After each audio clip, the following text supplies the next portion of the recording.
जिस पेंटर ने ये पेंटिंग बनाई है उस आर्टिस्ट का नाम था मिस्टर नॉर्लिन स्टीफन। इसके बारे में एक दिलचस्प किस्सा है।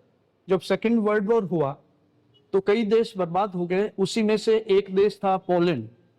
जैसा कि लाखों लोग पोलैंड के अंदर मारे गए क्योंकि रसिया और जर्मनी दोनों ने मिलकर के पोलैंड को कैप्चर किया।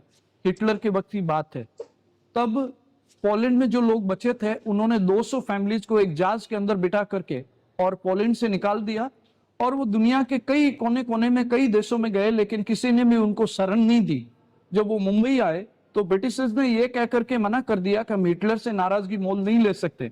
वो थोड़ा नीचे आए तो एक गुजरात के अंदर एक छोटा सा स्टेट था जामनगर। वहां के जाम साहब दिग्विजय सिंह जी को जो पता चला कि 200 फैमिलीज है, उसमें से 50 बच्चे हैं जो पिछले कई दिनों से उन्होंने खाना नहीं खाया और कई बुजुर्ग हैं जो बीमार हैं, तो उन 200 लोगों को उन्होंने लगभग 12 साल तक अपने पास में गुजरात में जामनगर में रखा। उनके बच्चों की एजुकेशन का उन्होंने ख्याल रखा और जो यंग थे उनको रोजगार दिया उन्होंने।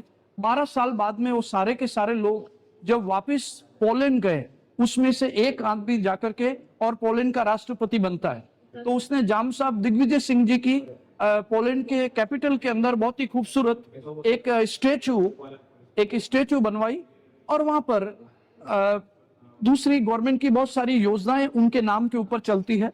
और खास बात यह है, इससे भी ज्यादा इंपॉर्टेंट बात, कि वहां का जो संसद भवन है, उस संसद भवन के अंदर जाम साहब दिग्विजय सिंह जी की बहुत बड़ी एक पोस्टर लगी हुई है और नए बने हुए सांसद उनके नाम की शपथ लेते हैं। ये हमको नहीं पढ़ाया गया।